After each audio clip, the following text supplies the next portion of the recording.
Welcome to the Joni and Friends Ministry Podcast, where we equip churches and communities to welcome, embrace, and include people with disabilities. In 1 Kings, Elijah, a prophet of God, has reached the end of his rope. He's beyond exhausted, physically and emotionally spent. But God doesn't tell him to suck it up or try a little harder. Instead, God tells him to take a nap and have something to eat. God sees the value and necessity of providing a break, a moment of respite.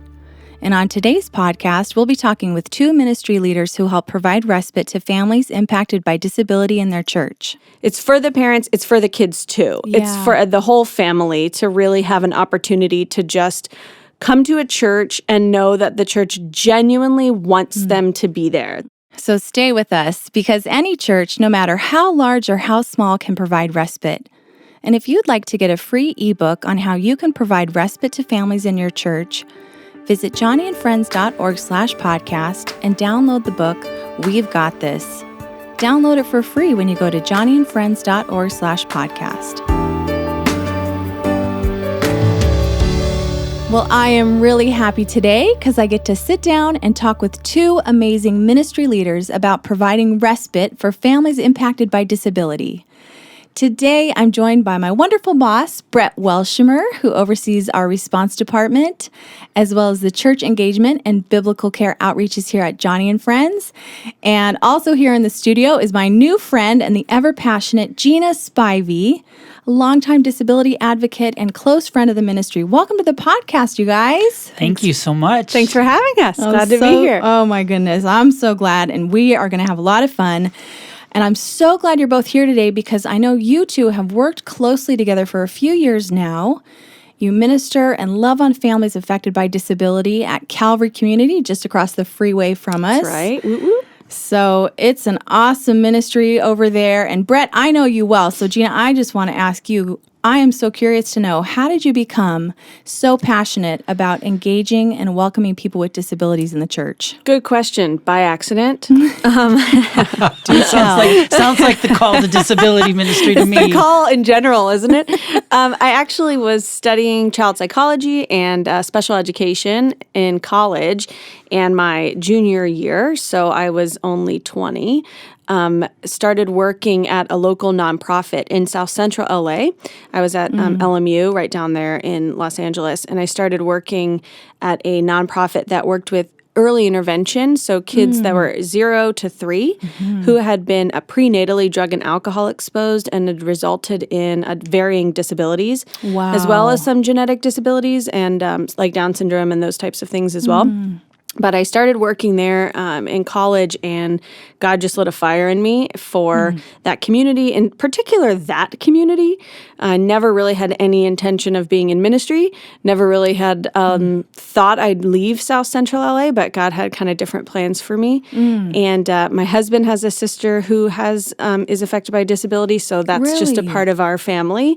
My kids have been involved with this community since the day they were born, so it's just kind of who we are and what we love to do. It's really what we do for fun. I don't say that. And we have a lot of fun. Yes, Bret can attest to that. That really is what we do for fun. So it's just kind of the family business at this point, and it's the love of my life for sure. Well, what an amazing testimony. And I've seen you in action, and you absolutely adore each child and each family that comes through the doors affected by disability. You really have the love of Christ. And I've been able to participate in one of the respite events that you've had at Calvary. And we're going to be talking about respite today. But before we go any further, how would you guys define respite and a respite event? Respite is really giving parents a break from the routine of raising children with disabilities. And for some families, disability can be all-consuming. It can be overwhelming, sometimes exhausting, sometimes isolating. And the rhythm of respite, knowing that these families can come to our church once a month, the fourth Saturday of every month, and get a 3-hour break to go do anything they want is so refreshing to them, and it gives them that ability to continue on with what they're doing day in and day out. Yeah, and I think for us too at Calvary, we really do work hard at having respite, not just be babysitting, that it's not just, okay, we're going to like take your kids off your hands for a few hours, but we want the kids and their siblings to want to come to Buddy Break. So we want them to have an amazing time. We want it to be fun for them.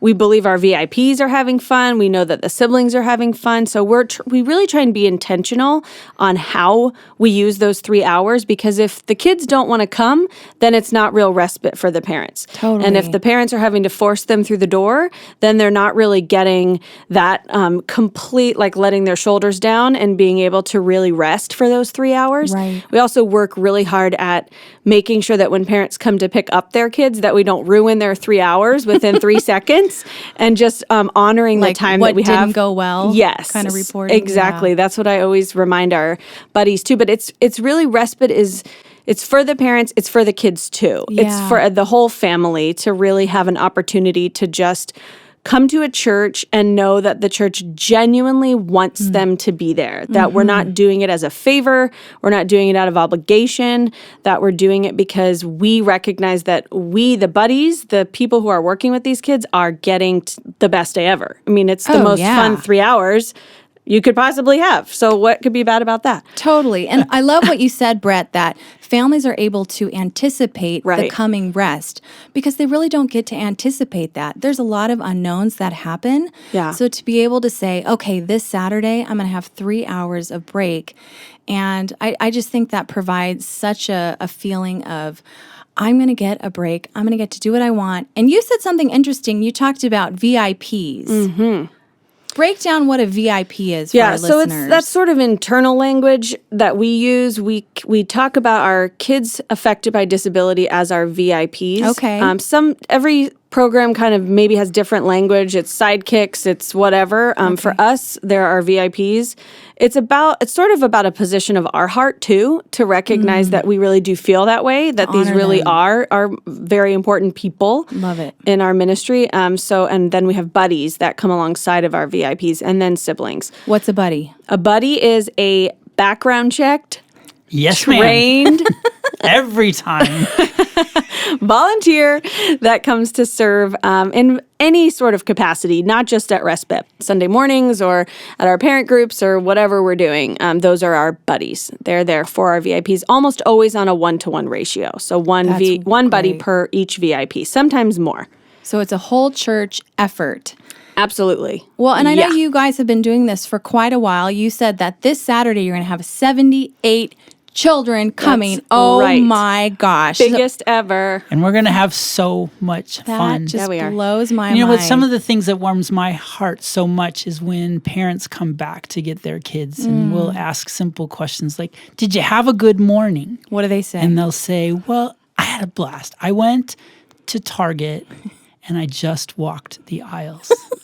Or I went home and I took a bath and nobody talked to me. And many times there'll be tears in a mom's eyes, and it just speaks to the value of what we're able to provide while we are having such a good time loving their kids. That's so true. Good. So true. Well, you guys are talking about the benefits that you're seeing in these families that come each week. Let's set the scene for Respite. I mean, during the week, what type of battles are the parents of children with teenagers with disabilities? What kind of battles have they been fighting? What kind of exhaustion have they been facing? I mean, honestly, I think we can't even really wrap our heads around it unless you're living it day in and day out. And it's hard to even really speak into it. And I'm careful to speak into it because I really don't know the fullness of the journey that some of these parents are on. We know that after we're done at Buddy Break, our hearts are full and our feet are tired, is what we always say. Like, we're exhausted, but we're so full. But that's 3 hours. And we're not battling IEPs and trying to advocate. What's an IEP? I'm sorry, an individualized education plan. Yeah. So we're not trying to advocate in a school district. We're not battling to get services. We're not schlepping to different therapies. We're not dealing with just the emotion of someone staring at my child in the restaurant, doesn't know why they're doing the things that they're doing. Divorce rates amongst our families are so high. So there's brokenness there too. So it's just overwhelming sometimes the amount that these parents are dealing with. And when we look at and talk to our parents about their prayer requests, there is nothing more humbling than talking to some of these families about what they're battling and recognizing that there's just so much. There's so many layers. And I wish we could do more. I mean, I just feel like 3 hours is just scratching the surface. And, Bret and I are always talking about how do we really meet the need? What do we really need to do? But the respite is a start, and it's a good place to begin. But yeah, there's just so much. There's just so much. But I will also say that it's so good. And I think if you when you talk to these families, there's hurt and there's heartache, but they love their kids so much, and they're incredible caretakers, and they also see the gift that their kids bring to their life. And I think the majority of them would say that they wouldn't trade it for anything. So that's powerful too. I hear that all the time. I think another benefit that's important too is for the kids, because the kids get to come and just be themselves. All they get to do is come and have a good time. We're not there to change their behavior. We're there to keep them safe. Yeah. We're there to make sure they have a good time. Totally. We're not doing therapy. We're not asking them to be anybody except who they are. And I think that's a huge benefit to the kids that join us. Oh gosh, that's so true. And we call it kid-led.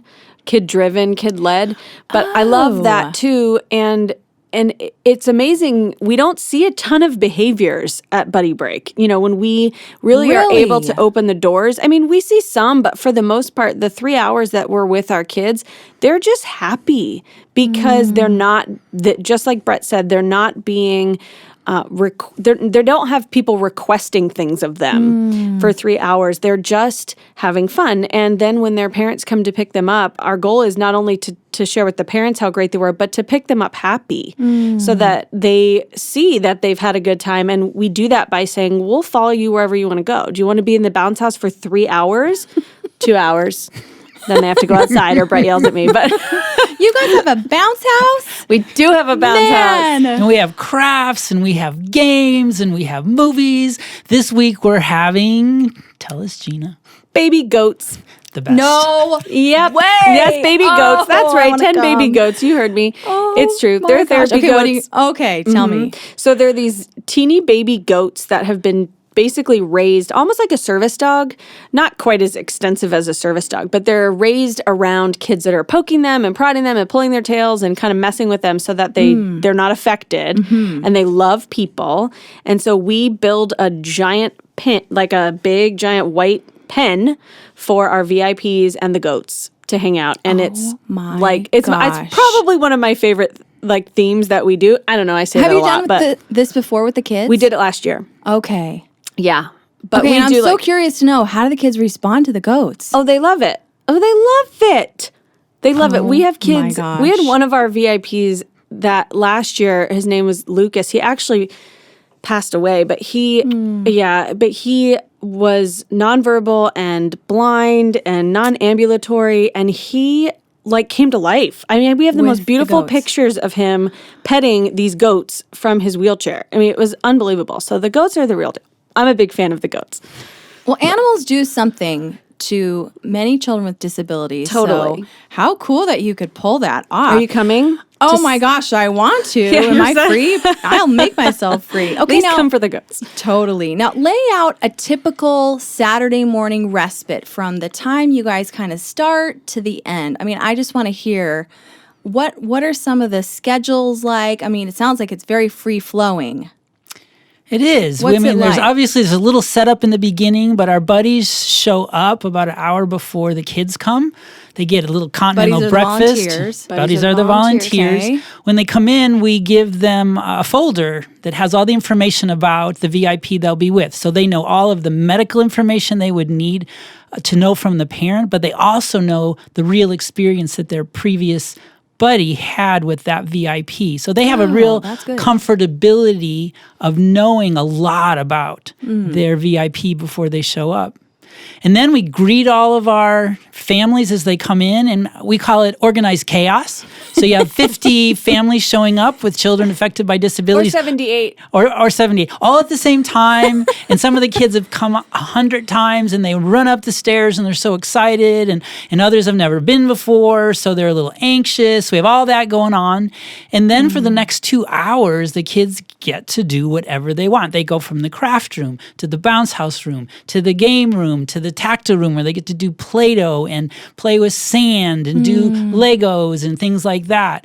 And then after that, we go outside, and we have this amazing playground where the kids get to be outside and be with goats or use the slide or all those things. And then mom and dad come, and the time flies. We really try hard to do a lot of the work. The work is done before even the buddies get there. We try and really be as organized as we can, be as diligent as we can, plan as best as we can while maintaining flexibility. Lots of flexibility. Lots of flexibility, because there's a lot of change that happens. But by the time the buddies get there, we want that first hour before they engage with their VIP to be pretty calm. We're trying to we feed them. We're trying to keep them equipped with the folders like Bret was talking about, with the notes from the previous buddies and what they've experienced. Smart. Joey loves to bounce a ball, or Joey hates to bounce a ball, or whatever the other buddies have experienced in the months before. So we want them to be confident and calm before their VIPs arrive, so that they're just ready. And we do that by training, education, preparedness, and kind of trying to set the stage for a nice, easy morning. We typically either share a little verse, or last month we had some worship, just something, just a minute or two to just kind of position our hearts and recognize why we're doing what we're doing. Yeah. And just go through some reminders for the day. But other than that, I mean, Bret pretty much described what the day looks like. In that last hour, we tend to have different things each month. So goats, or a movie, or we had like fitness with Dave, all kinds of stuff that we do, different activities. Fake snow one week. Snow. Oh my gosh. Popcorn machines. We do it all. In the summer, we have water fights. It's great. It's true. All of the fun. Okay, and you're not just serving children with disabilities. You're serving the whole family, because the siblings are coming as well. Yeah. Can you talk a little bit about that? Yeah, I mean, as a mom, I can say that it's not really rest unless you're totally alone. So if we left one sibling home, then they're not really genuinely getting true respite. That's part of the reason that we do it. The other part of the reason is that we recognize that the journey for a sibling is a unique one.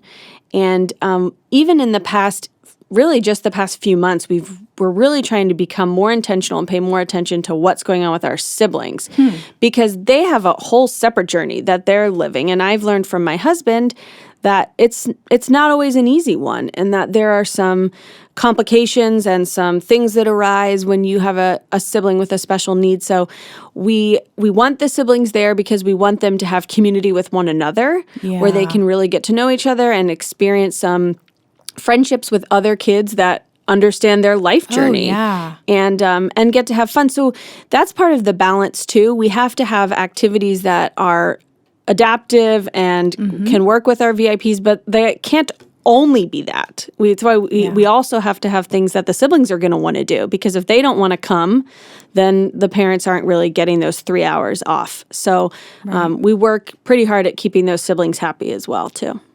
That's great. I'm really curious. I don't want to belabor the point, but what are some of the challenges that many siblings face in a family affected by disability? I can say there's a lot of things. I think the number one thing is a lot of the activities revolve around your sibling that has the disability. So the scheduling, like we talked about, the doctor's appointments, the therapy, a lot of time in your family unit is spent focused on your sibling with a disability. It's also a lot of, okay, you just be the bigger person, or just let them have the ball, or just let them do what they need to do. And so there's a bit of maybe that dynamic can play out. Right. And then there's a loneliness, I think, that comes with being a sibling, where you're craving a relationship with your sibling that you may not be able to have, that looks like your friends' siblings' relationships. You want to go out and kick, throw the football back and forth, and you maybe can't. And I also think it's just the worry and the weight of someday my parents aren't going to be here, and what am I going to do? What's the responsibility going to look like for me? I mean, we talk to siblings that are 10 who are saying someday I'm going to have this, like Ryan, I think of Ryan. She said that, his sister said that to me. She's 9. Someday I'm going to be in charge of Ryan. And you're thinking, that's the weight of the world on this little girl's shoulders 9 years old. that most of us don't even think about. No. And this is a 9-year-old who used to come as a VIP sibling, who now actually serves as a buddy at age 9 because she's so compassionate for kids with disabilities, because I think of her own experience. Absolutely. You know, and I grew up in a home with a sister who had a severe health issue, and that was a disability for our family. Mm-hmm. And there's that worry. When is she going to the hospital again? Is she going to die this time? Mm-hmm. Are we going to get through this croup without a hospitalization? So there's also a dynamic tension you live with as a sibling that wouldn't be there otherwise. You're always on. You're always thinking about her and how you're going to be responding to situations that you can't predict. Yeah. And I also, again, think if we talk to most of the siblings, they say all of those things are true and I wouldn't change a thing. Really? Yeah, absolutely. I mean, I know for the ones I've talked to, that's what they say. And that's certainly what Dennis says. Even this, we're starting a sibling group, and my husband sent out a letter to the siblings, and even in it, it was so beautiful, but he said, it's not a support group. Like, it's a unique life experience, but it's also a unique blessing that not everybody understands or gets to live. So it's the both and. Right. It's it's both sides of the coin, but I think most of the siblings I've talked to have said they love their sibling for who they are. And isn't that God's economy? You know, whatever circumstances He puts in our life, He gives us the grace, the perspective, the equipping that we need to walk that road. Amen. And that's one of the things I love about watching our ministry, is how God's working in our families. One more thing about siblings. We have some siblings that are twins, where one sibling, we have 2 sets of twins where one sibling is typical and one sibling has pretty significant disability. Interesting. Yes, and those relationships are so powerful to watch because there's a twin dynamic already. Oh, there's such a special bond. And then you throw that into it, and it's unbelievable, really, to see the way that God kind of weaves that and how He uses it and the dynamics at play there. And there's just so much to learn. Disability ministry is such a deep well where we just see God and what He's doing and over and over again, and learn more and more about who He is and His character and how He makes us and what He wants to do with our lives. I don't know. I would argue more than anywhere else, but maybe that's just because of me. Because it's your favorite thing. Because it's my favorite thing. Well, and no wonder you and Bret just love it, because you get to see God at work and God working through the brokenness and the challenges. And as you're explaining sibling relationships, I'm thinking this is another reason why respite for families is so important. Absolutely. Because you're addressing the entire dynamic, the entire family, and blessing them. So, as we think about a church and a community, what would you say are some of the first steps they can take as they think about providing a respite event for families impacted by disability? What do they do? I think you just start. I think I love that advice. It's like Brilliant. anything, right? You can overthink anything. I think when I talk to churches about starting disability ministry, it's always the same conversation. We're afraid, we're not equipped, there's liability concerns. A lot of fear. And you just have to walk through the door. And you want to do your very best to be ready, and you want to go through all the programming and all the training and gather as much information, but you don't want to be crippled by the fear where you just aren't willing to do it. Yeah. Because your church is better and is blessed and is more and can see God at work more when you open your doors to disability ministry. I don't doubt that for one single second. So I would say just start. It is God's heart. Right. It's God's heart, and people are people. Yeah. Yes. We may be different. We may have different abilities, we may have different limitations, but people are people. And when you love people with the love of Jesus, they respond. When you welcome a child who isn't verbal, or you welcome a child who doesn't look you in the eye, but you embrace them with your voice, with your hands, with your arms, they feel loved. You love them. It's normal. Yes. And that's where all the fear can go away. That's so good. And I think also fear goes away in relationships. So the more that you get to know these kids, it's so easy to be afraid of the concept.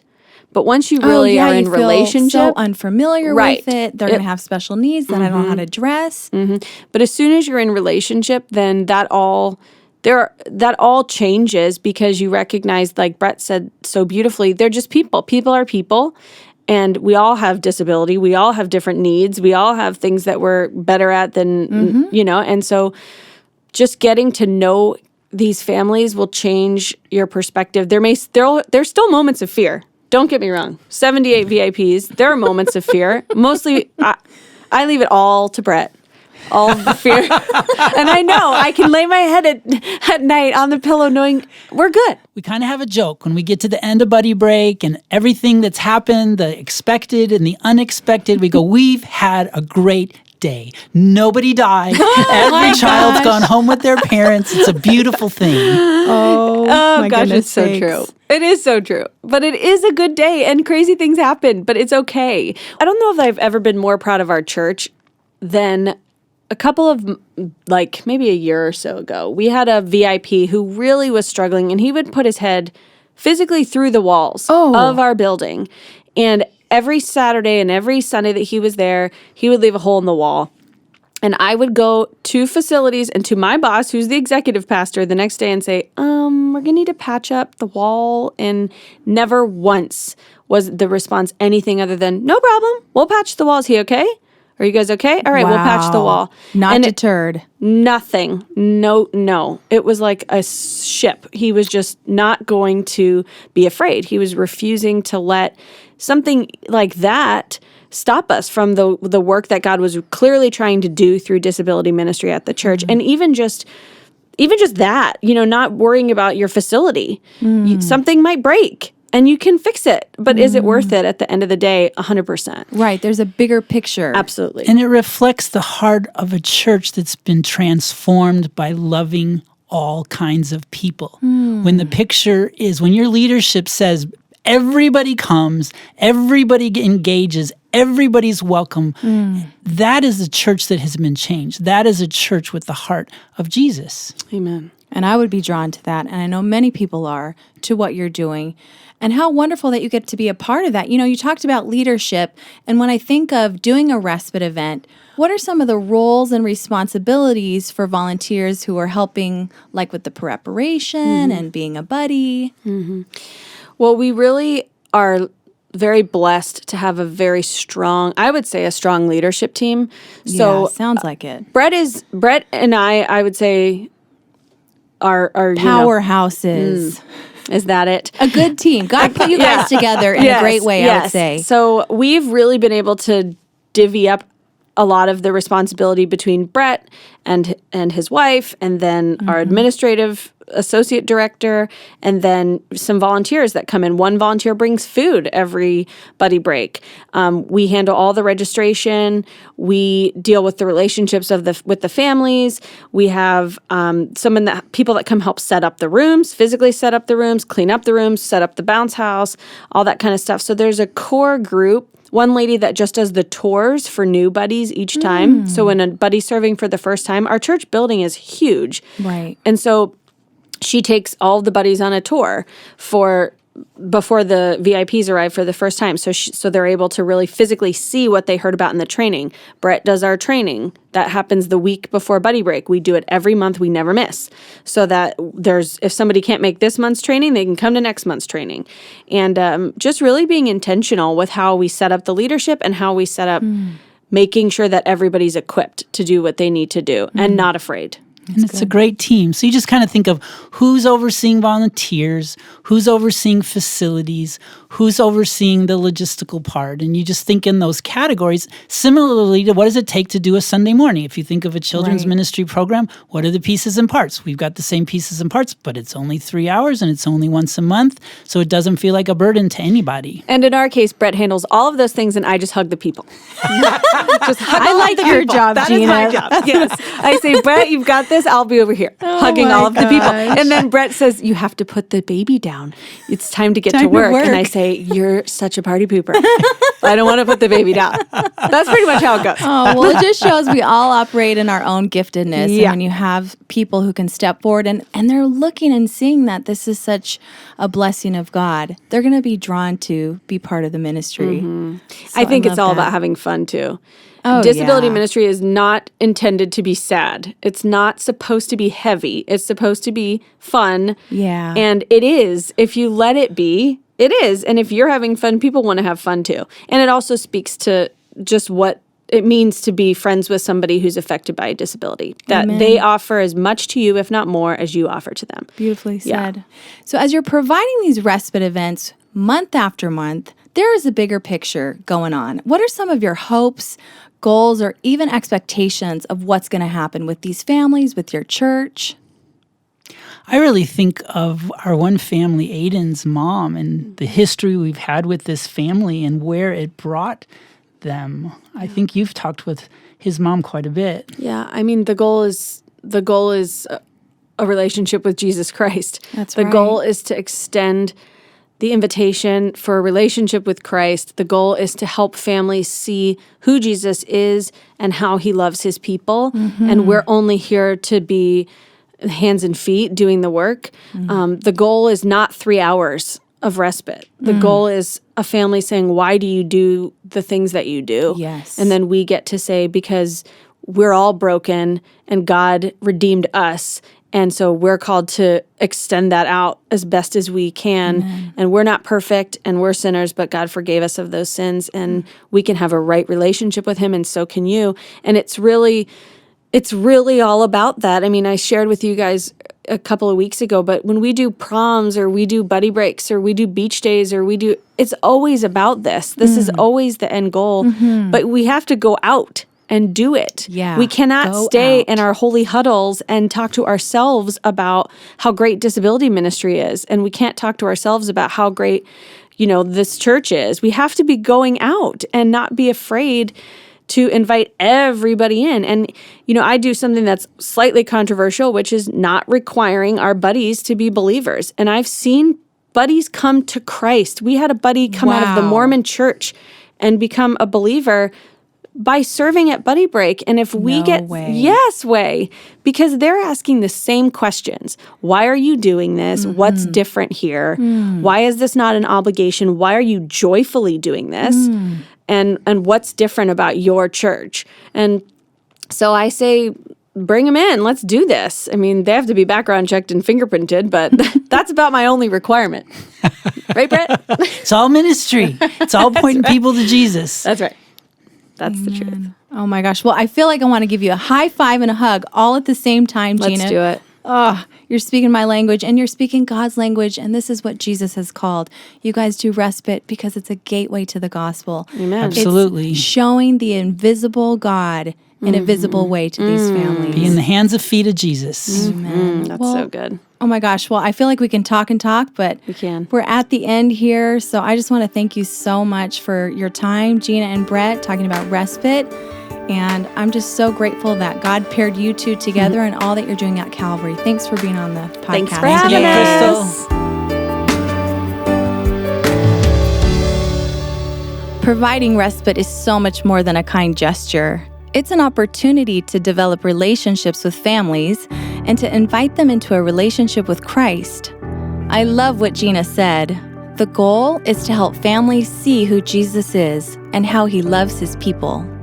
If you'd like a really practical resource to start thinking through ways to provide respite for families, whether it's one family or 100, go to johnnyandfriends.org/podcast and download a free copy of the book titled, We've Got This. It's one of our most popular books from the Irresistible Church series, and it's available absolutely free on johnnyandfriends.org/podcast. I'm your host, Crystal Keating. So glad you could join us today. And I hope to see you again next week as we discuss autism. We'll be speaking with a father who found unexpected emotional healing and spiritual growth that was only possible because of his son's autism diagnosis.